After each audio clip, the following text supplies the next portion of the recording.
a no reply, you can't answer to a no reply usually. If I say no reply at google.com, but in this case, you see, they send it, and I've warned them. I've sent 22 minutes ago.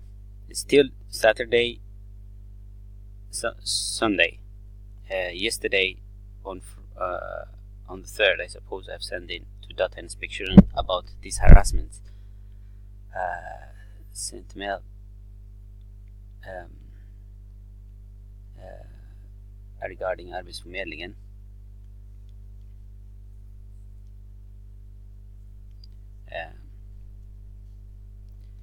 2 days ago.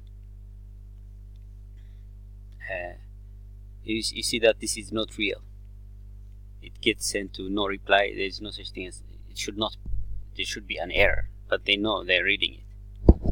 It shows you the extent they have to go to find the cause, to trap person for the mistakes and errors that they do.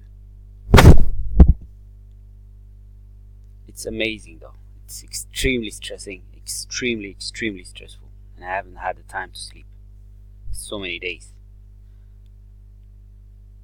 And sending me fake personality tastes happening.